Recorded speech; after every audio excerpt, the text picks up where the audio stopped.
Star news Marathi, नवे पाऊल नवी दिशा. माझ्या आयुष्यात मी कधी एवढा प्रतिसाद बघितला नव्हता. अध्यक्ष फोटो भाऊन आणि विजय भाऊ माझ्यावर फिरत होते. विजय भाऊनी त्यांना राहवलं नाही, त्यांनी एका भाषणामध्ये केलं 90% फिरतोय म्हणते. पण अनिल भाऊंचा एवढा प्रतिसाद आता कधीच मिळाला. एवढा प्रतिसाद मध्ये सुहास भाऊ करतोय. जिथं जिथं जाईल मी मार्गदर्शन केलो. अध्यक्ष तुम्ही जे साक्षीदार आहे, आपल्याला माणसाने 51,000 रुपयामध्ये मी चिरफिरीत केलो. त्यांनी मला 25,000 रुपयामध्ये रोज काय माणसं पैसे देतात, चेक लोक म्हणून सांगतोय. मला ती जबाबदारी वाटते, पण लोक काय ऐकत नाहीत. त्याच्याही पेक्षा आयुष्यामध्ये राजकारण समाजकारण करत असताना काही क्षण असे असतात की ते डोक्यातून जात नाहीत. आणि सुहासबाबत जबाबदारी पाळणारा लोक आहे.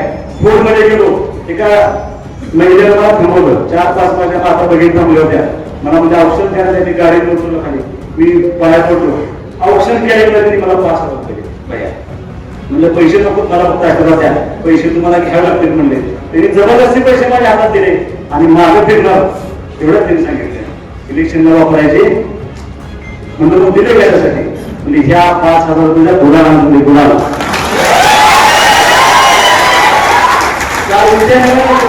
विजयनगरात सभा झाली. एक छोटी मुलगी आली, तिने पिगी बँक तिची फुटली. काय दिला मला सन्मान. पण तिनं साठवलेले पैशाची बॅग तिने ती फोडली आणि तिने मला तिच्या हातात पैसे दिले. दिदी नको म्हणलं पैसे. तिचे वडील म्हणले भैया घ्या. तिने रात्री बसून ती बँक फोडली, ती पिगी बँक फोडली. आणि तिचं म्हणणं असं आहे की सकाळी तिला मला झोप झाली, ती रात्रभर जागी होती. कुठलं प्रेम आले हे अनिल भाऊच्या कुटुंबावरती प्रेम आहे आणि त्या प्रेमावर एक पार्टी जिवंत आहे. आणि सुहास बाबत ते पत्ते पाळणार आहे. एवढं प्रेम, एवढं आशीर्वाद लोकांना वाया जाऊन देणार नाही. मी ह्या मतदारसंघाच्या तमाम जनतेला विरोध करतो. तुम्ही एकदा विचार करा, तुमच्या अडचणीच्या काळामध्ये तुमच्या प्रत्येक संकटात धावणारे एकमेव कुटुंब आहे ते म्हणजे अनिल भाऊचं कुटुंब आहे. त्या कुटुंबाला तुमची गरज आहे. निश्चितपणे इथून पुढच्या काळामध्ये जसं प्रेम भावावरती होतं तसं प्रेम तुम्ही आमच्यावरती ठेवायची माफक अपेक्षा देखील करतो. सांगली शहरामध्ये गुंतवणुकीचा विचार करताय? कमर्शियल लोकेशन हवं आहे? स्वतःलाच व्यवसाय करायचा आहे किंवा नामांकित ब्रँड्ससाठी भाडे तत्वावर द्यायचं आहे? मग डोळे झाकून एकच पर्याय, श्री राजलक्ष्मी मॉल. सांगली जिल्ह्यातील नामांकित, अनुभवी व सुप्रसिद्ध श्री राजलक्ष्मी ग्रुप यांचे श्री राजलक्ष्मी मॉल. एकाच छताखाली branded showrooms, restaurant, gym, food court, multiplex theatre, club house, game zone. नुसता मॉलच नाही तर लवकरच सांगलीमधील multi branded entertainment centre. Shri Rajalakshmi mall मध्ये आपली गुंतवणूक करा आणि मिळवा प्रचंड परतावा आणि प्रचंड फायदा. श्री राजलक्ष्मी ग्रुप आता पुण्यामध्ये देखील. अनेक गुंतवणुकींचे पर्याय उपलब्ध. परवानगी नाही, कारण त्याला आमच्या कुटुंबाचे सगळ्यात मोठे भाऊ आहे.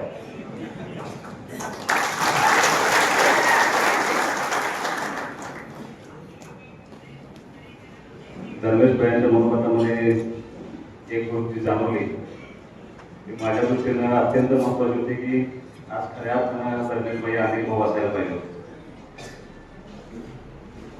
ते असते तर कदाचित तुम्ही निर्णय घेतला याच्यापेक्षा विलासबापांनी निर्णय घेतलाय याचा खूप मोठा आनंद 100% होणार.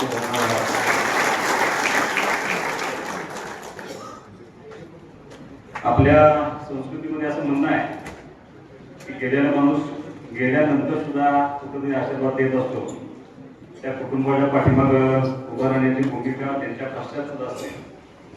आणि बाबू, मला असं वाटतंय की जरी भाऊ गेले असते तरी आज तुम्ही घेतलेला निर्णय आणि त्यांच्या पश्चात तुम्ही दिलेला आशीर्वाद हा आमच्या कुटुंबासाठी आणि या मतदारसंघातल्या अनिल भाऊंच्या कुटुंबासाठी खूप मोठी प्रेरणा आणि खूप मोठा आधार देणार असेल एवढं मला शंभर आहे.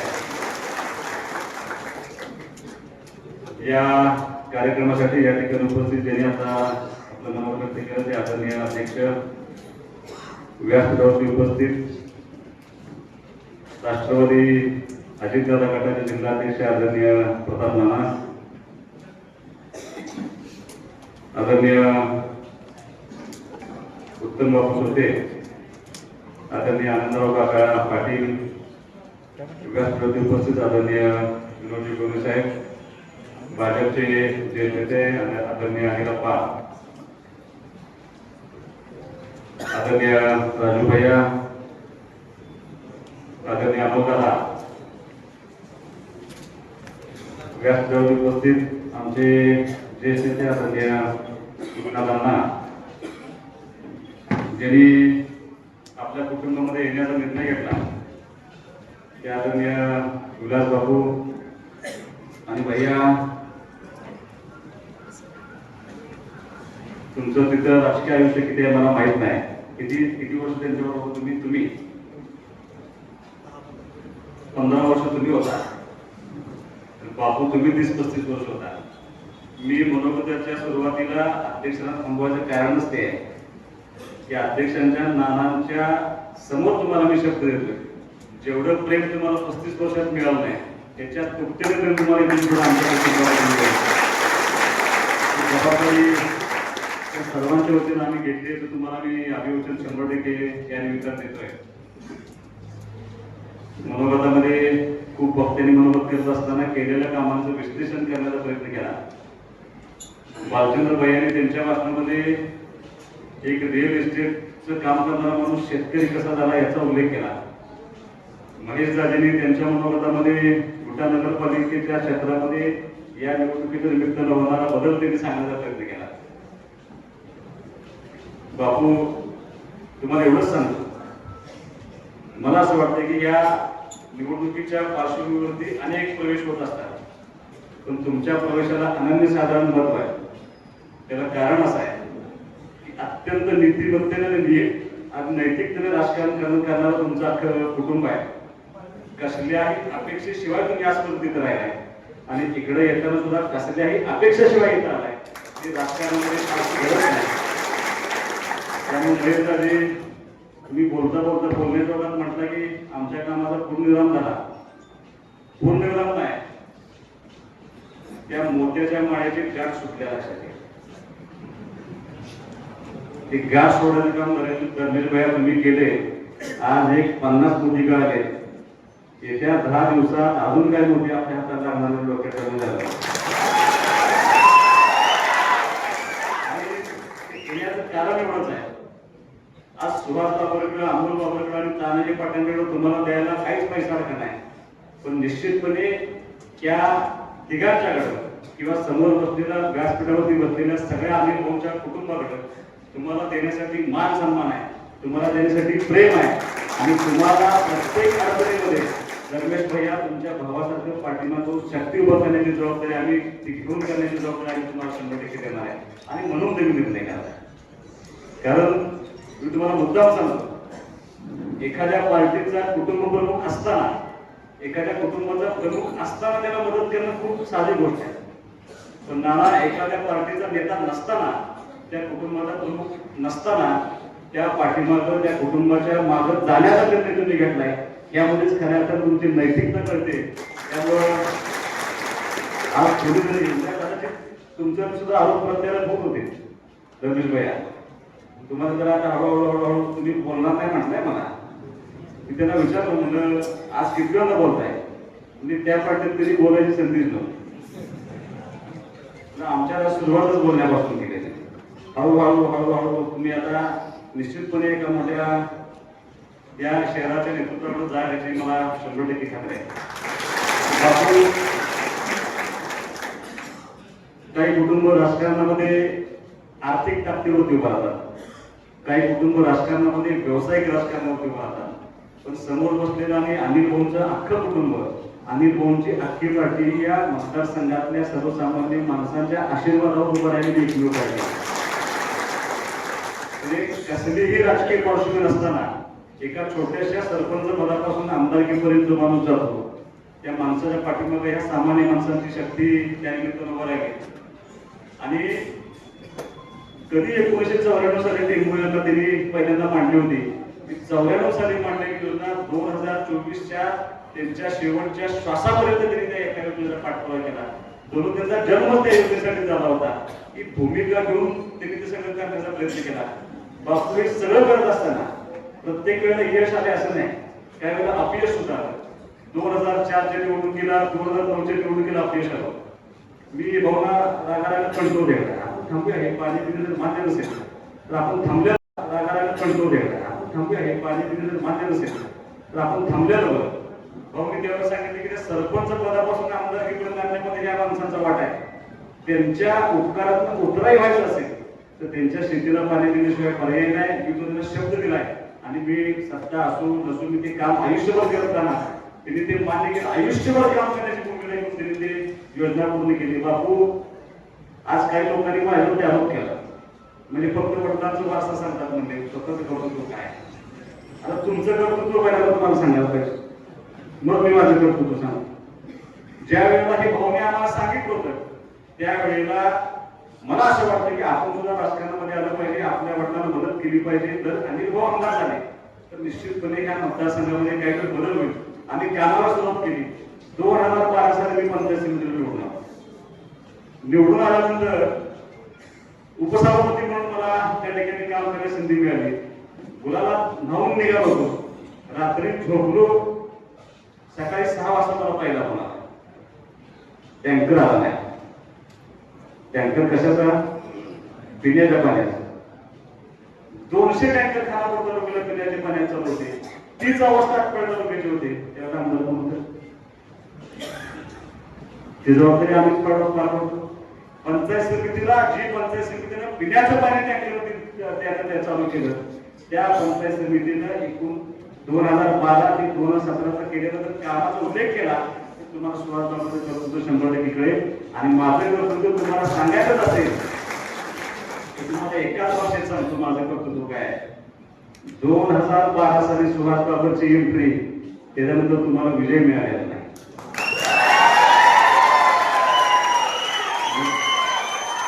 आता ते कसं कर्तृत्व आहे हे तुम्हाला निश्चितपणे चांगली भूमिका घेऊन या मतदारसंघामध्ये या मतदारसंघाचा विकास करण्याची भूमिका घेऊन गेले 40 वर्ष आमचे कुटुंब काम करते. तीच भूमिका घेऊन आम्ही पंचायत समितीच्या माध्यमातून काम करतो. जिल्हा परिषदेच्या माध्यमातून काम करतो. माझं कर्तृत्व सांगायचं म्हटलं तर या सगळ्या प्रक्रियेमध्ये खानापूर पंचायत समिती राज्यामध्ये पहिल्या होती यशवंत पंचायत राज अभियानामध्ये आणि जिल्हा परिषद सुद्धा राज्यात पहिल्या होती यशवंत पंचायत राज अभियानामध्ये. त्या 10 वर्षांमध्ये बापू एकही माणूस असा नाही की त्यानं सुहास बाबूला पैसे खाल्ले, सुहास बाबूला भ्रष्टाचार केला, सुहास बाबूला चुकीचं काम केले असा सांगता एकही माणूस जन्माला आला नाही. इतकं चांगलं आणि पारदर्शकपणे काम करण्याची भूमिका घेऊन आम्ही काम करण्याचा प्रयत्न केला. आज तुम्ही तुमच्या भाषणामध्ये माझ्या अपोजिट साईडला उभारलेल्या उमेदवाराचं तुम्ही स्व कर्तृत्व सांगताना एकच गोष्ट सांगताय. कुठली गोष्ट सांगताय?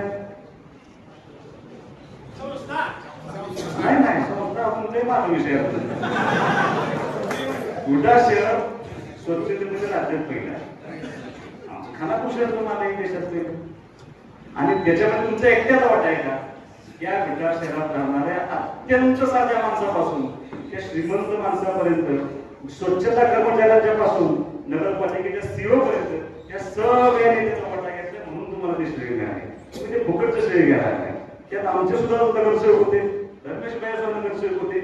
एवढं कर्तृत्व सोडलं बाकी काय त्याच्या व्यतिरिक्त त्यांच्या भाषणामध्ये काहीही सांगता आलं नाही.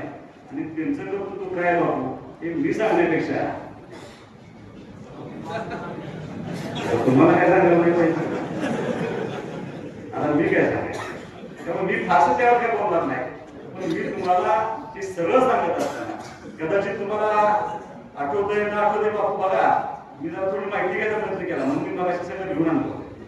ते ह्या विटा नगरपालिकेची स्थापना केली आहे 1854 झाली बरोबर. 100 वर्षानंतर 1954 ह्या विटा शहरामध्ये एकूण लोकसंख्या होती 9300. त्या काळी सुद्धा 51% लोक ही विटा शहरातली शेतीवरती जगत होती आणि 38% लोक इतर व्यवसायावरती जाण्याचा प्रयत्न करत होते. जी शेती होती या 3 ओळ्यावरती थोडंफार प्रमाणात चांगली शेती होती. आणि 1925 ते 28 या काळामध्ये ह्या शहराला प्रचंड मोठ्या दुष्काळाला सामोरं जावं लागलं. आणि त्यावेळेला काही लोकांनी प्रयत्न केला होता. मी सगळं मगाशी वाचण्याचा प्रयत्न करत होतो. 22 इंच पाऊस पडत अत्यंत बेकार अवस्थेमध्ये असताना त्यावेळेच्या काही लोकांनी लिहून ठेवले म्हणजे पाणी कुणी आणलं पहिल्यांदा, या विकास शहराला पहिली नळ पाणी पुरवठ्याला कुणी आणली, त्यावेळेला स्वर्गीय आबा पाटील त्यांच्या ताब्यामध्ये ही नगरपालिका असताना सुरुवात त्यांनी त्या ठिकाणी केली होती आणि धनगरवाड्यातून आपल्याला त्याला पहिल्यांदा पाण्याची योजना आणली होती, बरोबर. परत खेळ म्हणून एक कुठंतरी तुमच्या उघडपाच्या भागात कुठंतरी त्या खेळाचं पाणी आणलं त्यांच्या पुढे, त्या खेळाचं पाणी तयार होते, ती सुद्धा स्वर्गीय आबा पाटलांच्या माध्यमातून योजना झाली होती. नंतरच्या काळामध्ये निवडीत एक स्कीम आणली होती बापू, त्या निवडीच्या स्कीमचं परत काय झालंय आप्पा, परत हे 1995 सालानंतर ज्याला युतीचं सरकार आलं त्यावेळेला सुद्धा ह्याच युतीच्या सरकारनं विटे शहरासाठी एक नवीन नळ पाणी पुरवठा योजना दिली. तुम्ही त्याचं स्वागत केलं. ते स्वागत केल्यानंतर त्यावेळेला तुमच्या नगरपालिकेनं अनिल भाऊंना पत्र दिलं होतं की तुमचे विशेष आभार, तुम्ही ही नळ पाणी पुरवठा आणण्यामध्ये विटे शहराला मदत केली. तुमचं पत्र होतं त्याला. परत बाबू 2014 नंतर या विटे शहराला ज्या ज्याला पाण्याची गरज लागली त्यावेळेला सुद्धा युती सरकारनं तुम्हाला 32 कोटी रुपये दिले, त्यावेळेला सुद्धा आमचं अनिल भाऊ होतं. 2024 ला ज्या वेळेला त्या विटे शहराचा विस्तार वाढत गेला आणि 2051 पर्यंत वाढणाऱ्या विस्ताराची लोकसंख्या गृहीत धरून पुन्हा नव्यानं रचना केली, त्यावेळेला सुद्धा या युती सरकारनं अनिल भाऊ आमदार नव्हते बापू, अनिल भाऊ स्वर्गवासी झाले.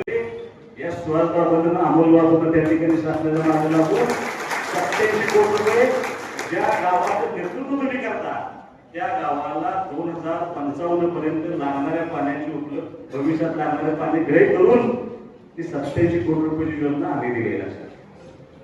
या शहरामध्ये आज तुम्ही जेवढे रस्ते बघताय तेवढे सगळे रस्ते हे अनिल भाऊंच्या माध्यमातून ह्या 3 वर्षांमध्ये झाले. काही ठिकाणी बापू फोटो काढून टाकतात माणसं, नगरपालिकेने केलेला रस्ता आणि पीडब्ल्यूडीने केलेला रस्ता. पीडब्ल्यूडीच्या रस्त्याला अण्णा 5-5 वर्ष झाली, नगरपालिकेचा रस्ता 5 महिने टिकत नाही.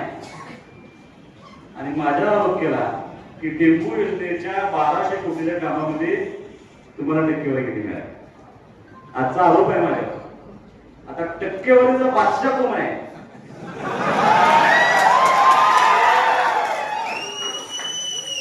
हे माझं मत अजिबात नाही बाबू, तुम्हाला टीका करत नाही.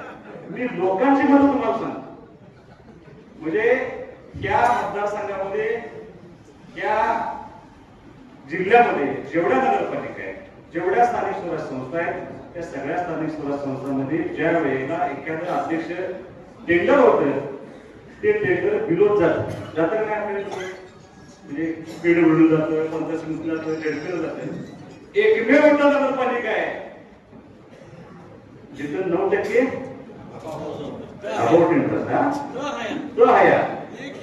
म्हणजे हे जेव्हापासून सत्ता करतात तेव्हापासून 9% अबाउट. मला कळत नाही 1 लाखाचं काम असेल तर आमच्यात कॉम्पिटिशन असते जिल्हा परिषदला, कोण 80,000 भरतं, कोण 90 भरतं, कोण 70 भरतं.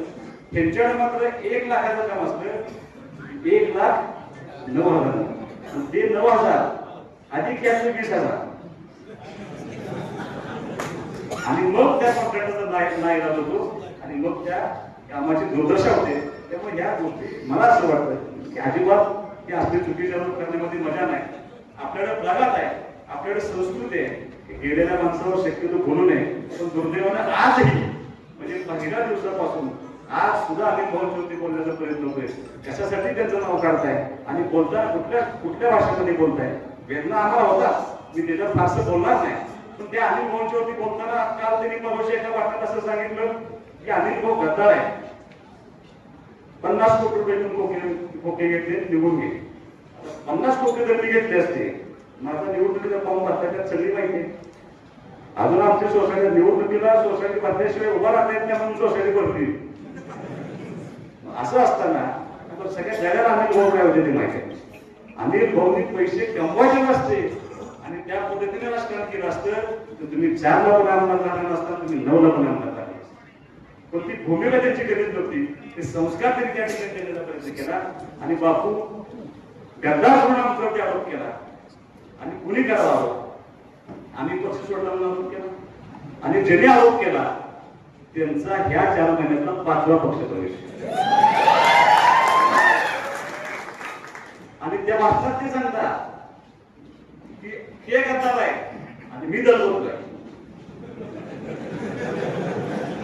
म्हणजे काय दल बदलू आणि गद्दाराचा फरक काय? गुरुदेवांना सांगता आला नाही, पण मी तुम्हाला एवढंच सांगतो बाबू, अनिल भाऊनी त्या उठावामध्ये सामील होत असताना कदाचित मंत्रिपद मागितलं असतं तर पहिल्या क्षणात अनिल भाऊला मंत्रिपद मिळालं असतं, पण त्यांनी ते मागितलं नाही. ज्या 45 गावांना पाणी दिलं पाहिजे या हेतून प्रेरित होऊन काम केलं, त्या योजनेचा 1.25 त्यांनी मागितला, त्यांनी तो मंजूर करून घेतला आणि एखाद्या योजनेसाठी आयुष्यभर जगावं आणि ती योजना पूर्णत्वास गेल्यानंतर आपण निघून जावं या हेतूने गेल्यानंतर अनिल भाऊ सोडून गेले. त्यांच्या पश्चात कारण बापू मी तो दुर्दैवी मुलगा आहे. 1.5 वर्षामध्ये मी माझ्या आईला वडिलांना जाताना बघितले. अनिल भाऊंना आयसीयू मध्ये ऍडमिट केल्यानंतर सुद्धा काम सांगताना मी अनिल भाऊंना बघितले. शेवटचे श्वास घेताना दुर्दैवानं मी त्यांच्या समोर उभा होतो. मी माझ्या वडिलांना आयुष्यभर काम करताना बघितले. ते शेवटच्या श्वासापर्यंत ज्या वेळेला त्यांना जोपर्यंत बोलता येत होतं तोपर्यंत ते टेम्पोच्या अधिकाऱ्यांशी बोलत होते. त्यावेळेला दुष्काळाची परिस्थिती होती, पाणी सोडण्याचं त्यांनी प्लॅनिंग सांगत होते आणि त्यांचा शेवटचा शब्द होता की लोकांना त्रास झाला ना पाहिजे. अशा बापाचा मुलगा असल्यामुळे बापा माझी नैतिक जबाबदारी सगळं संकट पाठीमागे आणि ही जबाबदारी आपल्या वडिलांना दिली. जी जबाबदारी पार्टीने माझ्यावर विश्वास टाकून दिली ती जबाबदारी करण्याची निर्णय घेऊन आम्ही त्यासाठी कार्यरत राहिलो. भयानक ठिकाणी आम्हाला संघर्ष करावा लागला. 8 महिन्यामध्ये लोकांना अवघड वाटते, पण आम्ही ते ताकदीनं पार्टी सांभाळली. त्या 8 महिन्यामध्ये या टेम्पो योजनेचा 1.25 पुरा करायचाच या हेतून कार्यरत राहिलो. माझं नाव तिनं टेंडर करून घेतलं. 1 तारखेला त्या कामाचं भूमिपूजन झालं बापू. 3 तारखेला काम चालू झाले. आज जाऊन बघा 40% खुदाई पूर्ण झाल्या. विट्यापासून उंबरगावपर्यंत काही ठिकाणी पायपांना काम करण्यात आलाय. त्याचं काम पूर्ण जाते ही खरी अनिल भाऊ श्रद्धांजली असं मानणारा छोटासा कार्यक्रम केला. आणि परवाच्या वाटण्यात सांगितलं हा 1.25 खोटा आहे. कोण सांगते? ज्या लोकांनी ही टेम्पो योजना अनिल भाऊ तुम्हाला फसवतायत. टेम्पो नावाची नदीच नाही, तुम्हाला धादांत खोटं बोलतायत. असलं कधी काय होणार नाही. तेव्हा अनिल भाऊ तेच म्हणले टेम्पो नावाची नदी नाहीच आहे, नदी कृष्ण आहे. टेम्पो नदीला पाणी उतरून माझ्यावरती दिवासच म्हणले दिवासच म्हणले. बघा त्याला सुद्धा कळते पण त्यांना कळलं नाही. दिवासच म्हणून ज्या योजना नव्हती या मतदारसंघातल्या तमाम शेतकऱ्यांचा अपमान केला, त्या कृष्णाच्या पाण्याचा अपमान केला. त्या माणसाने ह्या 6व्या टप्प्याला असं सांगितलं की हे खोटं आहे. म्हणून खोटं कसं काय? तर आता निवडणुकीमध्ये पायपा टाकले. निवडणूक झाली की पायपा घेऊन टाकल्या. आता निवडणुकीपुरतं टाकायचं आणि परत घेऊन जायचं. ही संस्कृती कोणाची? हे मी विसापुरात सांगितलं फार असती माणसं म्हटलं काय असताय खाल्लं मला काय सांगितलंय. म्हटलं निवडणुकीला मतदान करा म्हणून एक कमाल उभा करून दिली म्हणजे आमच्या इथे आणि मतदान पडलं नाही म्हणून दुसऱ्या दिवशी कमाल कापून घेऊन गेलेला आहे.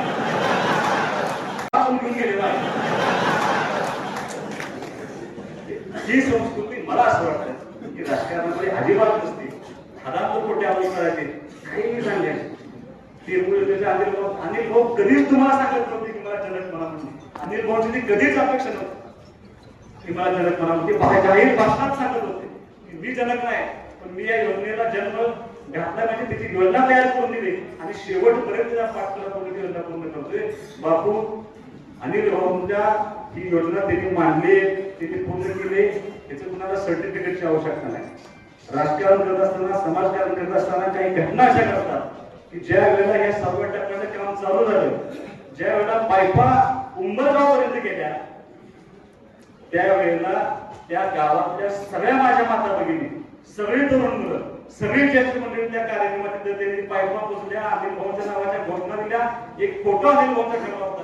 बापू सन्मान काय असतो आणि आदर काय असतो आणि सर्टिफिकेशन कशाचं असतं तुम्हाला मी सांगतो. एक वयस्कर माणूस तिथं आला, त्या माणसाच्या डोक्यावरती आमच्या मान तालुक्याचा जो आमचा अभिमान आहे तो फेटा त्यांच्या डोक्यावर होता. त्यांनी काढला आणि अनिल भाऊच्या फोटो पुढे ठेवला. याच्यापेक्षा मोठं सर्टिफिकेशन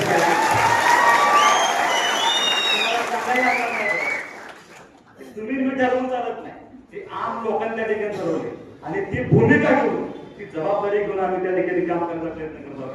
माझी तुम्हाला विनंती आहे, निवडणुकीच्या पद्धतीने झाली पाहिजे. अध्यक्षांनी काय ठिकाणी त्या ठिकाणी व्यक्त केल्या भावना, मला असं वाटतंय अध्यक्ष की राजकारणामध्ये काम करत असताना कदाचित आपली जुनी शिवसेना बरी तिने जागाच मागितली नाही. त्यांच्या सुद्धा मनात असं आलं की जाऊ दे, दिवसभर आमदार जागा मागायला नको, यांनी मात्र गडबड करून ताकदीने घ्यायचा प्रयत्न केला. मी तुम्हाला एवढंच सांगतो की या निवडणुकीला सामोरं मला मुद्दाम सांगतो, अध्यक्ष आपलं पहिल्या दिवशी ठरलंय कुणाला तरी कुटुंब ध्वस्त करायचं आहे, कुणाला तरी पराभूत करायचा आहे, म्हणून आपल्याला निवडणूक करायची नाही. जे केलेलं काम आहे महेशजी, मी अध्यक्ष प्रत्येक गावात जातोय, एकही गावचं राहिलेलं नाही. त्या गावामध्ये भाषण करताना आम्ही लोक विचारतोय तुमच्या गावात काही काम झालं की नाही. लहानात लहान गाव सांगते 4 कोटी रुपये आले, काय राहणार तुमच्या गावात किती रुपये आले? 4 कोटी रुपये आले तुमच्या गावात. 3 वर्षामध्ये 4 कोटी एका गावात दिले. अडचण तर सरपंच दामला या 50 कोटी रुपये असेल काका दिलेत की नाही? असेल 50 कोटी रुजवात घालायची, खोटं काय बोलायचं नाही. पाणी देण्याबरोबर या मतदारसंघामध्ये खऱ्या सगळ्या गोष्टींमध्ये विकास करण्याची भूमिका घेऊन आम्ही इकडे काम करण्याचा प्रयत्न केलाय. तुम्ही सांगू नका संस्था संस्था संस्था, काही नाही अध्यक्ष, तेवढंच एक म्हणताय. 10 वर्षामध्ये कुठल्याही गावात जायला काय नाही, काय सांगायचा हा प्रश्न आहे. त्यामुळे एवढंच सांगतो की आम्ही इंजिनिअरिंग कॉलेज केलं, आम्ही हे केलं, आम्ही ते केलं. ती कुणाची व्यवस्था आहे? तुम्ही गमतच करा. राजकारण आणि संस्था, राजकारण संस्था नसलं म्हणजे अपयशी म्हणायचं राजकारणामध्ये. तुम्ही ज्यांचे फोटो लावले ते कैलासवासी आराराबांचे एकही संस्था नाही, त्यांना अपयशी म्हणायचं राजकारणामध्ये. तुम्ही ज्यांचा फोटो लावलाय ते यशवंतराव चव्हाण साहेबांची एकही संस्था नाही, त्यांना अपयशी म्हणायचं. आता ते देवेंद्र फडणवीस साहेबांची एक संस्था नाही, त्यांना राजकारणात अपयशी म्हणायचं. मुजुमदारांनी सिम्बॉसिस सारखं कॉलेज उभा केलं, त्यांना राजकारणी म्हणायचं. कराडाने एमआयटी सारखं कॉलेज उभा केलं, त्यांना राजकारणी म्हणायचं. तुम्ही गफलत करताय. राजकारण आणि संस्था त्याची गफलत करून तुम्ही लोकांना फसवण्याचा प्रयत्न करताय. या उभा केलेल्या संस्था या तुमच्या 2 मुलांच्या व्यवस्था, त्याच्यापेक्षा वेगळं काय नाही. मी BMS कॉलेज उभं करायला लागले, खोटं काय सांगायचं तुम्हाला आहे कसं काय? बापू रोजगार दिले म्हणून सांगता, एकदा द्या या किती रोजगार दिले बघूया आपण. 100, 200, 400 त्याच्यापेक्षा जास्त नाही. आणि माझा मोठा प्रश्न आहे, ज्या दिवशी तुम्ही संस्था स्थापन केली त्या दिवशी लागलेला मुलगा आज तुमच्यात कामाला आहे का? थोडं दाखवा तुमच्या चांगलं करतात. असू शकत नाही. ज्या वेळेला आम्ही फिरतोय बापू द्राक्षाच्या शेतीत उभा राहिल्यानंतर काय मुलांनी प्रतिक्रिया दिली, तिथं 6 वर्ष फुकट काम केले शिक्षक म्हणून. आणि ज्या दिवशी ग्रँड व्हायची वेळ आली त्या दिवशी आम्हाला काढली आत्महत्या करण्यामध्ये काय लोकांची परिस्थिती. पण ती पोरा शेती करतायत. भालचंद्र भैया तुम्ही उत्पन्न सांगितलं नाही. माधवकोटीमध्ये मी सभेला गेलो, एका तरुण मुलाने भाषण केलं. त्याने भाषणात सांगितलं पाणी येण्यापूर्वी 500 टन जात होतं मला, 500 टन. या मागच्या वर्षी म्हणलं भैया 25,000 टन ऊस गेलाय. माझं तुम्हाला आव्हान आहे, 25,000 टन तुम्ही 3,000 करा. भालचंद्र भैया माझ्या मोबाईलमध्ये बसत नाही. तुम्हाला पाठ असं सांगा. एकट्या खानापूर तालुक्यामध्ये आणि आटपाडी तालुक्यामध्ये या वर्षी डाळिंबाचं 1,000 कोटीपेक्षा जास्त उत्पन्न आमच्या शेतकऱ्यांनी मिळवलं. 200 कोटीपेक्षा जास्त उत्पन्न आमच्या द्राक्ष बागायतदारांनी मिळवले. आणि 1,000-1,200 कोटीचा ऊस आमच्या शेतकऱ्यांनी पिकवून कारखान्याला घातलाय. एवढे जर 2,000 कोटी तुम्ही देत असाल तर मी माझा अर्ज माघारी घेतो. देणार आहे का तुम्ही एवढं उत्पन्न? देणार आहे का तुम्ही एवढे रोजगार? जी मुलं रोजगार मागत होती तुम्ही माहिती घ्या. परराज्यातून नाशिक सारख्या शहरातून आपल्या ह्या मतदारसंघामध्ये किमान 20,000 पेक्षा जास्त रोजगार उपलब्ध आहे, जो शेतामध्ये उपलब्ध आहे. त्यामुळे बोकळ काय बोलायचं नाही, बोकळ काय बोलायचं नाही. या गावाचा विकास झाला पाहिजे ही भूमिका घेऊन आम्ही काम करण्याचा प्रयत्न करत आलोय. मला सांगतो नळ पाणी जोडलं तरी गावातले अंतर्गत रस्ते दिले. मी परवा दिवशी जाहीर भाषणामध्ये सांगितलं होतं की आपल्या मतदारसंघाचं सगळ्यात मोठं शहर आहे, हे शहर चांगलं झालं पाहिजे, ते वाटलं पाहिजे. त्यासाठी सगळ्यात पहिलं गोष्ट आम्ही काय केली होती, या शहराला जोडणारे सगळे रस्ते मोठे झाले पाहिजे. बापू आज विटापारे तुम्ही पहिला आठवले बघा, ते आमदार 3.5 मीटर रस्ता होता, तो 7.5 मीटर रस्त्याच काम झालं. विटा वेजेगाव चालू आहे. आता विटा लेकरे हॅक नावाची स्कीम आहे. आम्ही त्यात 7.5 मीटरनं 10 मीटरनं तो रस्ता कॉन्क्रीटीकरण करून मोठा रस्ता करतोय. 142 किलोमीटरचे रस्ते या भाऊंच्या पश्चात 142 किलोमीटर रस्त्यांसाठी 750 कोटी रुपये आमदार हात सुरुवात वापरा. तुम्ही माझ्या उद्देश एवढा आहे की माझ्या विरोध प्रमुखांनी सांगितले की MNC झाले पाहिजे. MNC मध्ये मल्टीनॅशनल कंपन्या. मल्टीनॅशनल कंपन्या कुठे आहेत? पुणे आणि मुंबई. अजून कोल्हापूरमध्ये नाही, साताऱ्यात नाही, बऱ्याच शहरांमध्ये नाही. आता ते विट्यात कसे आहेत? विट्यात येण्यासाठी त्याला सगळ्यात महत्वाचं काय असावं लागतं? त्याला पहिल्यांदा शाश्वत पाणी असावं लागतं बापू. ते दिले, कारण जेव्हा चेन्नईमध्ये बेंगलोरमध्ये पाण्याची अडचण झाली तेव्हा सर्व या मल्टीनॅशनल कंपन्या बंद होत्या. ते काम आम्ही कोणी केलं? ह्या 2 वर्षामध्ये 10 नवीन सबस्टेशन उभा केलेत बापू. का तर ह्या शेतकऱ्यांना इतक्या उद्योगधंद्यांना लाईट त्या पद्धतीने मिळाली पाहिजे. विट्यामध्ये 100 बेड उपजिल्हा रुग्णालय मंजूर करून, आटपाडीत 50 बेड उपजिल्हा रुग्णालय मंजूर करून, 3 नवीन ग्रामीण रुग्णालय मंजूर करून आणले. जवळपास 4-5 PHC आपण त्या ठिकाणी नवीन चालू केले. म्हणजे आरोग्य, रस्ते, लाईट, पाणी ह्या बेसिक गोष्टी असतात. आणि ही जबाबदारी लोकप्रतिनिधी असते. लोकप्रतिनिधी जबाबदारी कॉलेज काढण्याची असते. हे काम करण्याची भूमिका आपली असते बापू. दुसरा आरोप आहे की घर पडते म्हणजे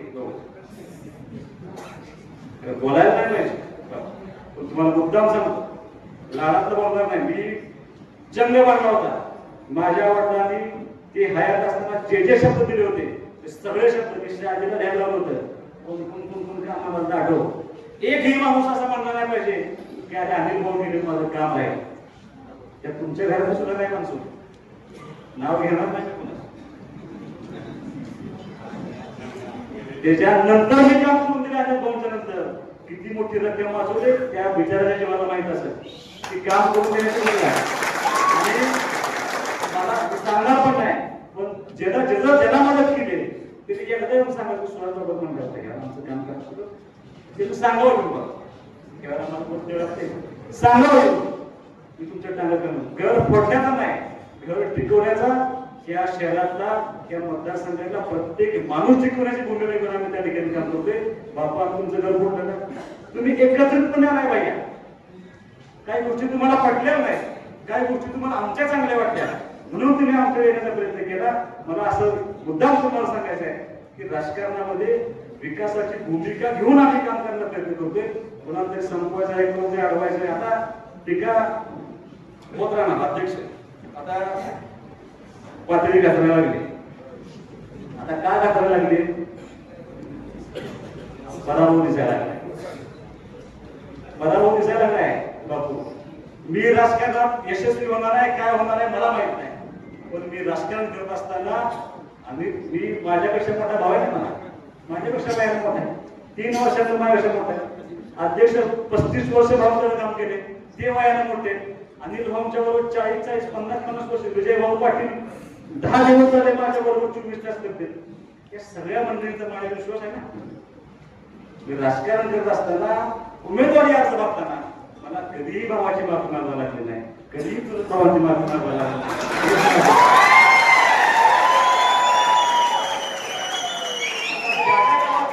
ज्या गावात जातोय कुठल्याही गावामध्ये मी माफी मागत नाही. मी गेल्याला काम सांगतोय आणि मी बदल मागतोय.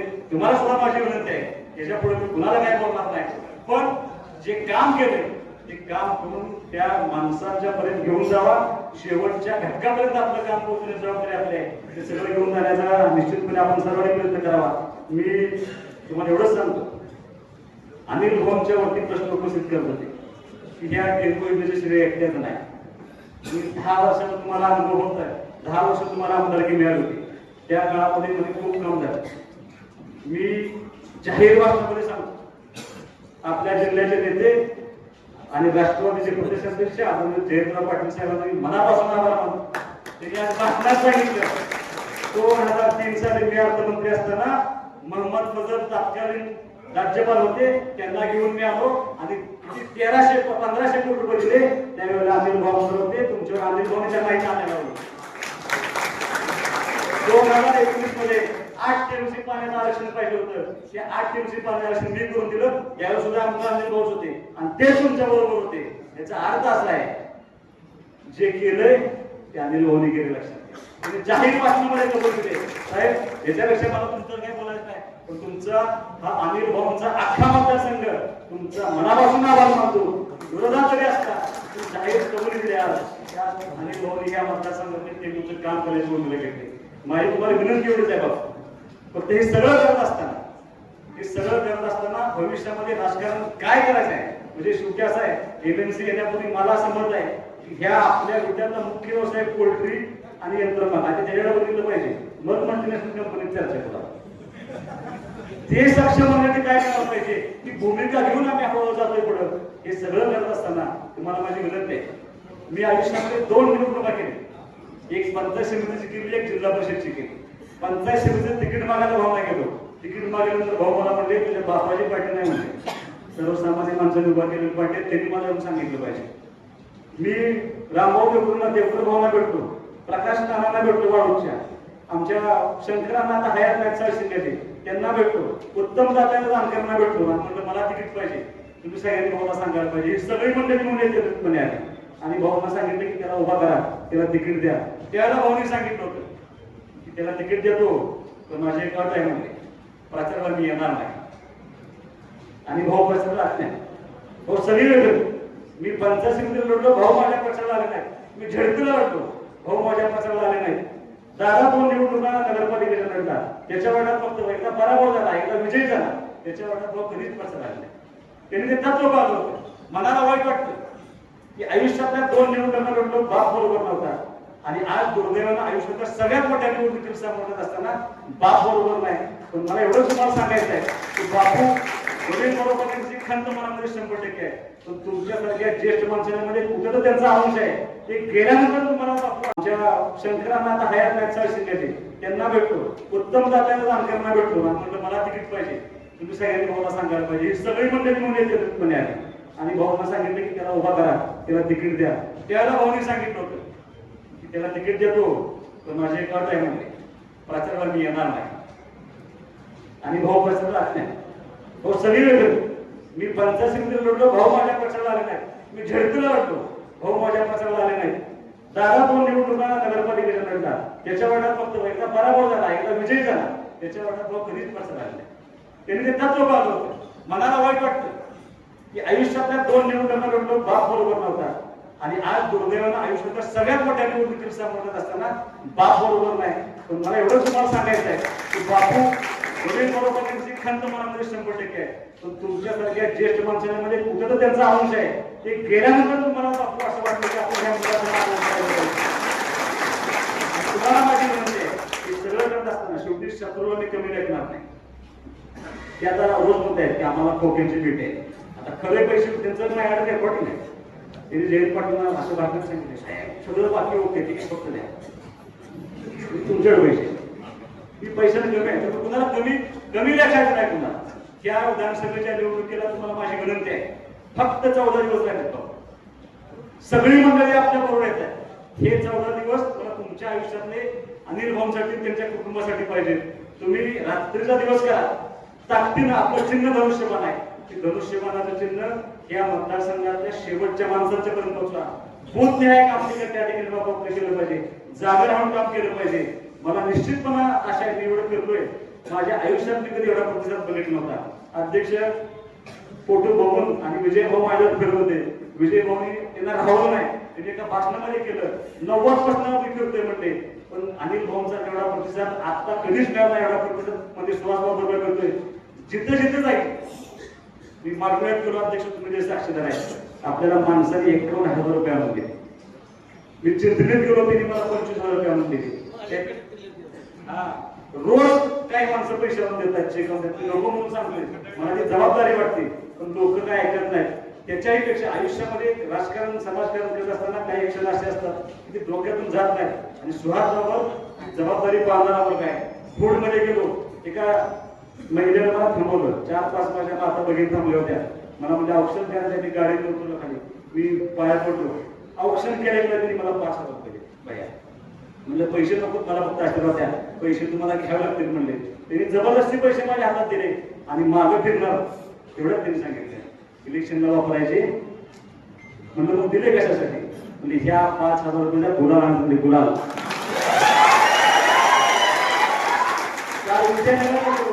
विजयनगरात सभा झाली, एक छोटी मुलगी आली, तिनं पिगी बँक तिची फुटली. काय दिलं मला सन्मान, पण एक तिनं साठवलेले पैशाची बॅग तिनं ती फोडली आणि तिने मला तिच्या हातात पैसे दिले. म्हणून दिदी नको म्हणलं पैसे. तिचे वडील म्हणले भैया घ्या. तिने रात्री बसून ती बँक फोडली, ती पिगी बँक फोडली. आणि तिचं म्हणणं असं आहे की सकाळी तिला मला झोप लागली, ती रात्रभर जागी होती. कुठनं प्रेम आलंय? हे अनिल भाऊच्या कुटुंबावरती प्रेम आहे आणि त्या प्रेमावर एक पार्टी जिवंत आहे आणि सुहास बाबत ते पत्ते पाळणार आहे. एवढं प्रेम, एवढं आशीर्वाद लोकांना वाया जाऊन देणार नाही. मी ह्या मतदारसंघाच्या तमाम जनतेला विरोध करतो. तुम्ही एकदा विचार करा, तुमच्या अडचणीच्या काळामध्ये तुमच्या प्रत्येक संकटात धावण्याचं एकमेव कुटुंब आहे, ते म्हणजे अनिल भाऊचं कुटुंब आहे. त्या कुटुंबाला तुमची गरज आहे. निश्चितपणे इथून पुढच्या काळामध्ये जसं प्रेम भाऊच्यावरती होतं तसं प्रेम तुम्ही आमच्यावरती ठेवाशी माफक अपेक्षा करतो. आपलं चिन्ह धनुष्यवान आहे. बापू तुम्ही भाषण करताना मी सारखं काय करू, 35 वर्षाचं तुम्हाला रिमांड होते काय म्हणतो, नाव घेताना चुकताय का काय? ज्या अर्थी तुम्ही नाव एकदा पण चुकला नाही त्या अर्थी लय मनापासून आले सगळं राजू काय. त्यामध्ये